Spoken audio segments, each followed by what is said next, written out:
You're listening to the L.I.F podcast with Pat. All right, good morning, good afternoon, and good evening, and welcome back to the L.I.F podcast with Pat. I'm your host, Patrick Richard. Today, we got a special guest, man, one of my former teammates, dude I got real close with, man, especially in that 1 year we played together. It's like, it felt like we knew each other before we met each other, which is crazy. Yeah. But good dude, man, a killer on the court. And he here to share, his story with y'all, man. I'd like you to welcome Shawn Long to the show, man. What's up, bro? What's up, P, man? Thank you for having me, big dog. Man, you know it, man. I appreciate you coming through, man. How you been coping, man, through like COVID and stuff? I mean, I know, the season been over for a while, and then you had to come, to the crib. And how you been coping with COVID, man? I knew it's crazy. Yeah, man, I'm out here in Houston, man. It's crazy, The funniest thing for me is going in the stores, everyone having masks on and stuff. Sometimes you forget, everyone looking at you like you a damn zombie. So, yeah, that's the weirdest thing for me right now, dog. But I've been coping well, though, just trying to stay in the gym as much as possible. It's been kind of hard getting on the court, with the gyms being closed. But lately I've been able to do that, so everything's working out. Man, that's good, man. That's good. For the people that don't know you and the viewers and the listeners and stuff, just give them a quick little background of like where you from. I know you from the boot, but like where you from and your upbringing a little bit. Man, born and raised in Morgan City, Louisiana, small town, dog. Deal with some of the hardships like any other family, coming up. You know how it is down there, man. Mm-hmm. Guy, through and through. Just always grew up, just trying to do the right things. You find yourself in certain situations here and there, just like any other kid. We all go through it, but here I am. Man, yeah, I'm just a simple guy, dog. You've been around me, and I like things to be simple, Yeah, nah, hey, bro, hey, I wish life was just so simple, bro, because it would be much easier, man, than the way they make it and stuff. But I know you went to Morgan City, high school, man, and you was turning up over there, man. So talk a little bit about your high school career a little bit, man. I know you had some great numbers, but how was y'all? Y'all had some good teams and. Yeah, actually, man, I started playing late, bro. I didn't really get to play till my junior year. I tried out my freshman year, I didn't make it. I was big, coming up. That's one thing about me. I was always a fat kid, bro, and I just couldn't make it physically, bro. I couldn't make it. I came back the next year, coach stayed with me. That's one thing about my coach. I love him to this day, man. He stuck with me.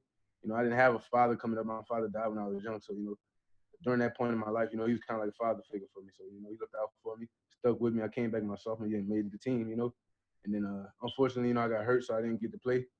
And came back junior year started, and I was better than I thought. I was better than a lot of people thought. I couldn't really even dunk. I could get up there, but I couldn't finish it. But I was just raw, bro. I was just real raw.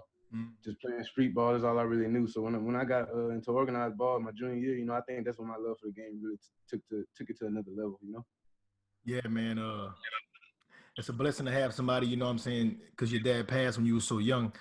To have somebody like at that school in that community, brother, like really, try to, I guess, be a father figure to so many. I know, like, not even just you, man. There's probably a lot of dudes that he probably was like that too, to just help, guide along the way, man. Because in them small towns, I mean, for me, same thing for me. I'm from Carencro, bro. It's the same, bro. Like, you know what I'm saying? A lot of times, Exactly, bro. I know exactly where you're coming from.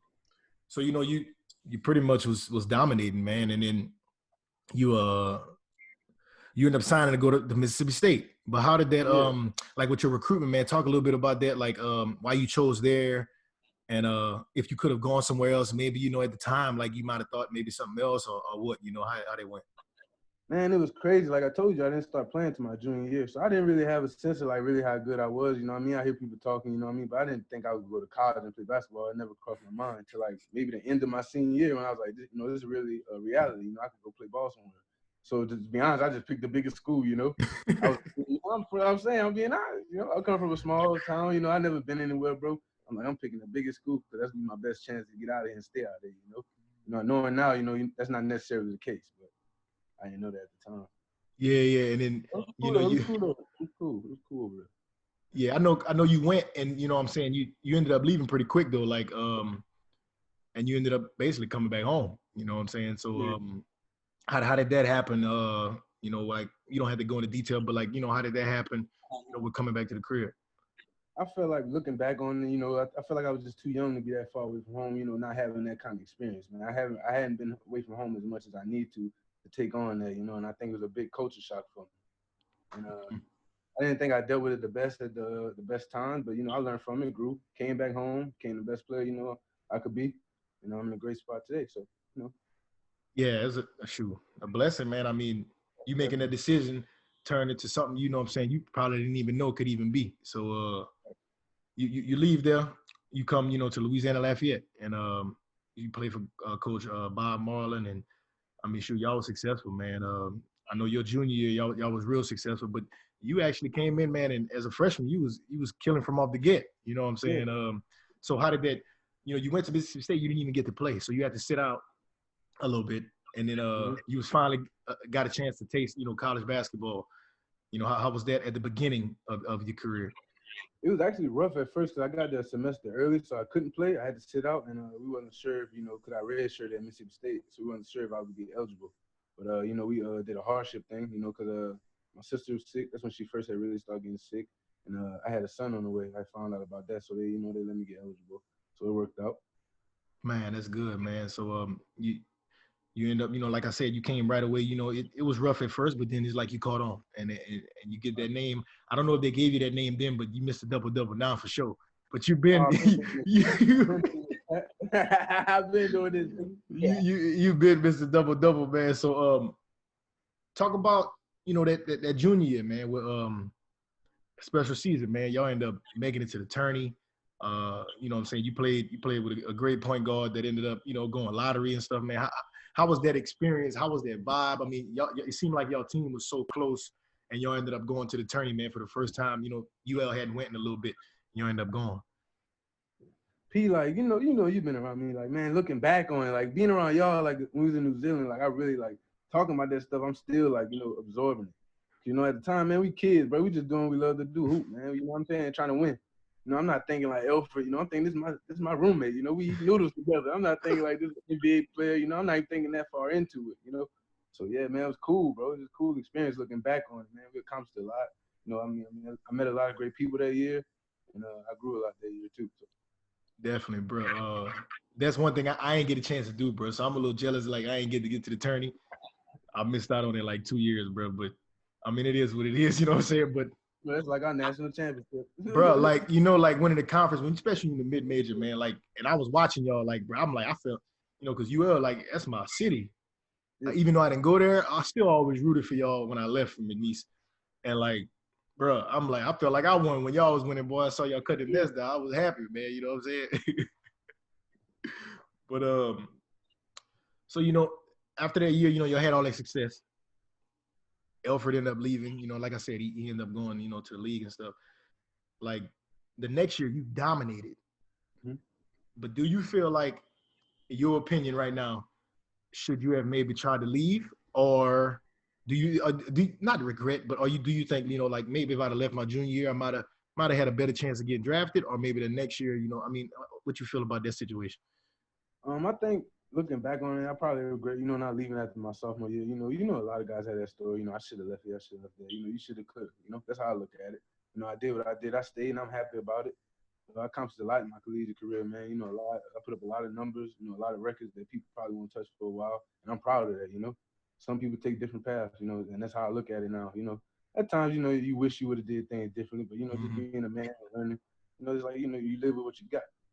Nah, definitely. Because I mean, shoot, like you said, you put up the numbers. You averaged like 17 and 12 for a career, and I think you was like the first player in school history to get like 2,000 points and 1,000 boards. Like, man, hey, bro, that's big, dog. Because like for people that don't know the history of like yeah, Lafayette, bro, they had some players came through there. I know. So like,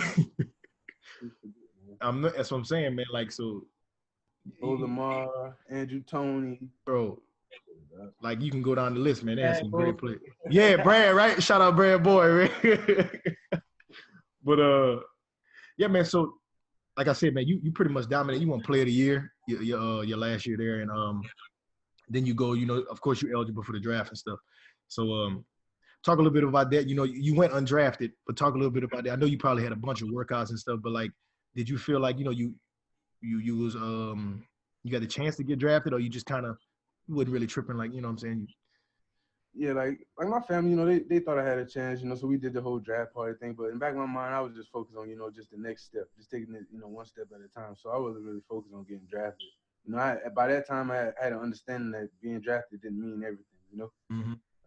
And I think that was the most fortunate thing for me, just having that mindset going into that. So when I didn't get drafted, it wasn't a letdown. And besides, during the draft, I kind of had an idea that I was gonna get signed by Philly anyway. So it was like it worked out. So. And then you went to Philly and shoot, I know you was killing it in the D, it's the G League now, but you was killing, in the D League like crazy. And then you finally get your opportunity, you know what I'm saying, like with the team, like a real chance. And you took it and you you made the most of it, man. So talk a little bit about that, like your first NBA game, but like where you really got a chance, bro. Like talk about that. Bro, it happened so fast. I didn't get to like really absorb it, man. We had just came off a game. We came from Erie, Pennsylvania, and they pulled up and told me to come to the gym. I'm thinking, I'm going to work out with the team, just help out, be an extra body, because we do that from time to time. I get in there, I work out or whatever. They call me to the office to sign the paper, not telling me like until I sit down what the paper is. So I'm like, whoa, it's crazy. My agent called me. I'm like, they already told me, but he was like, yeah, he was excited for me and stuff like that. So man, it was cool, bro. It was cool. Kind of overwhelming, but the same night I did not expect to play. I did Yeah, not yeah. expect They threw you out there like to die, bro. But I was ready though, because like I said, we had just came off a game I had killed, so I was ready. I was ready, bro. I dunked on Giannis that game and everything. See, people yeah. sleep. I ain't bring that one up. I'm gonna let that go. I caught him though. I caught him. Proud of Hey, you caught. Hey, and also, bro, like the funny thing, man, like somebody had posted it not that long ago, whatever you dunked or Cleveland, and you like, I know you. That's how him. you. That's you. We could be down. We could be up 100, down 20, up 20. You're gonna be you all the time. So like you did that, and Kyrie kind of clapped back at you. Like Yeah. talk about that, bro. It's funny looking back on it, but like I said, me at the heat of the moment, I'm like, we in battle. I don't care, we down 30, 20, whatever. The Yeah, opposition. That's what it is. That's how I am, bro. But it was fun, man. It's funny looking back on it, laughing, seeing everybody laugh at it. I can laugh at it. I always had that experience under my belt, so yeah. bro. I know, man. Like not everybody blessed to even get in them situations, man. So like you took full advantage of it, and then like what happened after that, man? Because what I'm saying, like I said, I thought you took advantage of it, and to me, you should still be in the league. That's just my opinion, and I'm not just saying that because we boys and stuff, but that's just from the outside looking in. So what you think kind of happened, after that, and what transpired after that? I think they was pretty honest with me. Brian, I think it was Brian Colangelo at the time. He was pretty honest with me. It's a numbers thing. You know, came down to I mean, I wasn't making that much money with them. I mean, they're not gonna keep me and cut $1 million guy. Yeah, So exactly. it came down to, and they figured they could get some value out of trading me to Houston. So that's what they did. It's a business at the end of the day, and that's another thing I'm learning still. Year by year, it's a business, and I think the more that's why I would say for young guys, the more you could grasp that idea, early coming into it, the better off you'll be. It's a business. Definitely, man. That's why, like, like to even young guys, like you said, man, like if you have an agent, like, cause some agents, it's big agencies, bro. So Right. you might not even deal with certain agents directly. You might not talk to them for months. But for me, like I haven't played in the league, but it's good to have a kind of a relationship with your agent. So you can keep it at 100 with me, man. Just tell me the business. Teach me early, man, so I can know. Like if I'm going in, I'm wet behind the ears. I don't know. Yeah. You've been around for years and years, man. Like you should be trying to kind of coach me and teach me like what's going on, so I can know for myself, and then try to help the young boys coming up because Definitely. we don't know, man. Like we just want to hoop, basically. You know what I'm saying? We don't know there's another side to it. You know what I'm saying? I don't know how your agent is. I'm pretty sure you got a good agent. You're smart Mm-hmm. dude. But my agent's the same way. I've only seen him one time in person, but our relationship is good because at the end of the day, he wants me to make the most money I can make because that's gonna get him paid. And like I Exactly. said, it comes back to that being business. You know what I'm saying? So you need an agent with that mindset, whether he like you or not. You know what I'm saying? He go do whatever he got to do to make sure you're best, making the best money you can, so he can get paid too. And I respect that. If Yeah. my agent's up front with me, he trying to make money. Yeah. You know what I mean? Exactly. You know what I mean? Anytime you run around agents that give you the runaround and sell you the dream, that's what you need to look out for. So, Yeah. No, I agree, man. I agree, you know, man. So, hey, you've been yeah, I've been around a little bit, dog. So I already know, bro. So you know what I'm saying? You said they traded you to Houston mostly, for a numbers game. You know what I'm saying? So what happened in Houston? It just didn't work, or just what? yeah, it just didn't work out. It just wasn't a situation for me. They were great though, man. It was a great environment, great working environment. Got to work out with John Lucas, and I'm familiar with him, so that was fun. He's a good dude, funny guy. But yeah, it just wasn't a situation for me. But actually, they helped me, get to China and stuff. Cause Zochi, Chinese player that drafted, I ended up going to his Chinese team. So Okay. they looked out. I mean, it was a great organization. They looked out for me. You know what I mean? It was good business with them. So Yeah, man. Hey, you transition into what I was about to go to because you start venturing off to overseas, and your first stint was in China, and a lot of guys know about Europe. They hear the stories. mm-hmm. A lot of guys, and now they're starting to hear more about Australia and stuff because it's getting a lot of pub. But Yeah, China is like it's not under the radar because a lot of NBA guys go there, for the bag. yeah. But how is the basketball really there? Like, how is it? Like, it's just you got to get to it. Yeah, you gotta get there. It's all about time. It's kind of like the NBA. Obviously it's not the NBA, but as far as timing and right situation, that's what's got to happen for you to get there. But once you get there, you got to play like the best you can. You know what I mean? It's very a thin line with them. Like if you have 2 or 3 bad games, you're going home. Yeah, Fortunately for me, I was in a situation where all I had to do was rebound and block shots, so it worked out for my time. But most situations, you could just, you could see guys and they feel that pressure on them. Like you could see some guys when they play, if they turn the ball over too many times, they looking like, man, like I might be gone. they already know what time it is. Yeah, Yeah. And then you got some guys that come out there just gunning. That's probably your best bet, just yeah, gunning. yeah. Because I hear like a bunch of stories like, hey man, dude might go to average 20. They like, shoot, that ain't good enough. You got average 30. I average like 25 and like 12. That's not good enough. Yeah, Pump that up. I'm trying to pass the ball, play team ball. yeah. No, you go. Oh man, that's crazy, bro. But they love you, man. They good people, man. They real good people, and they work hard at everything they do, bro. 1,000% they go hard. So that's why I like Mm. Man, and then you had that little stint there, and then shoot, whenever we actually first met was whenever what I'm saying you came to New Zealand in your first year in Australia, and you came play with us. Or I'm saying with us, we played together. You came a them. little bit later, but talk a little bit about not even just the experience in New Zealand, but just in Australia in general, because you just finished in Melbourne, um, and you was dominating both years completely to me, because like people try to judge people, they always got something to say. You know what I'm saying? That's just how it is. But you always had the numbers and you always produce.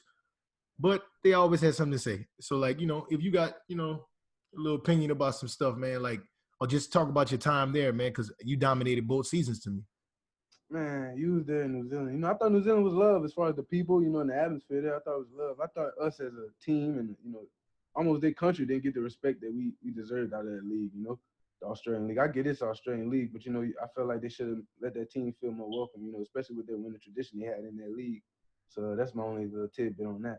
But as far as like when I got to Melbourne, Melbourne was cool, man. Dean gave me like the red light to be me, and it almost like shocked me because where I was coming from the year before.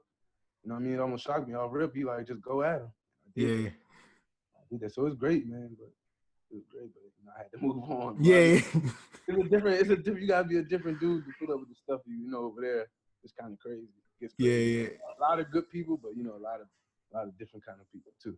Yeah, definitely. And that league is taking a turn. Like they're doing a bunch of different things right now too, like with taking one import away and all type of different stuff with salary stuff and all that, man. So I mean, the league probably still gonna be good, but nah, hey, you got to do what you got to do for the family.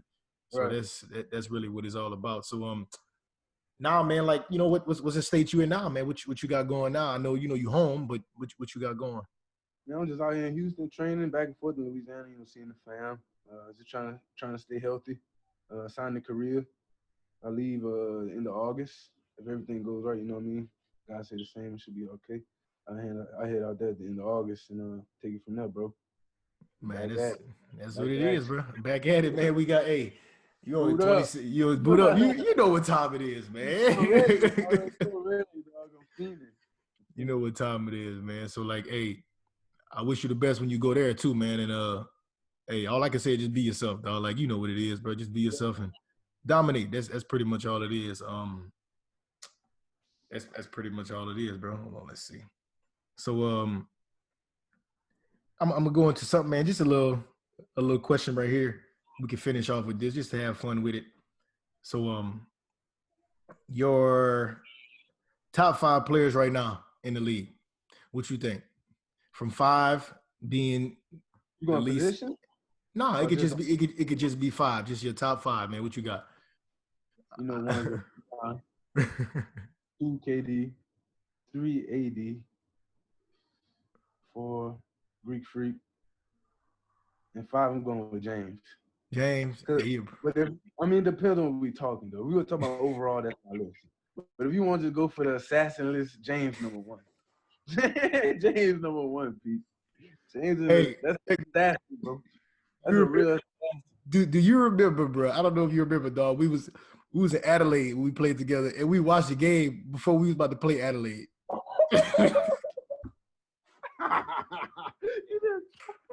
I had to kiss him goodbye, bro. Hey, that was wrong. That was wrong, dog. Bro, but we was and James is like he ain't just like one of my favorite players and stuff, but like just watching him play, he killed like Golden State or somebody crazy. He was really dissecting it, like, bro, this dude was crazy. Like, bro. Watch, he gonna step back, bang, bang, like nothing about it, bro. Nothing. You know what's about to happen. Man, bro, we went to that game, bro. I don't think you good. I don't think nobody would have beat us in that game, bro, because we was like locked in like crazy, dog. It was fun, dog. Fed up that game, bro. In the game we got fed up. We were crazy. Remember Illawarra in Hamilton? Oh my God, dunking on everybody. We were so fed up before that game, bro. When you and Monty got on the court with me, we looked at each other. Okay, let's get to it. That was one of the funnest games, bro. Bro, you had like 10 dunks, dog. I'm telling you. And then I dunked on the big fella, like you already know, bro. Bro, we was going crazy that game. Man. And they still ain't put no respect on it. That's crazy. Exactly, bro. I guess, situations is situations, bro. I'm like, yeah. I'm over it. Like, it is what it is, bro. Ain't no love lost. I mean, I'm still cool with them over there and everything, too. Like, it's no problem, man. I always holler at Matt whenever I can. Cool. Yeah, for sure, man. He good people, man. And even KB, bro, I still, I keep in touch with him still. Like, we still, you know what I'm saying? We cool, bro. It's all good. There ain't nothing. He had to play the game how I go, too. Exactly, bro. Exactly. But, hey, man, I really appreciate you coming through, dog, and coming on the show, man, and letting everybody know, your story and your journey and everything. I appreciate you, dog, man. I needed something to do anyway, man. I'm about to get back on this wine with my old lady.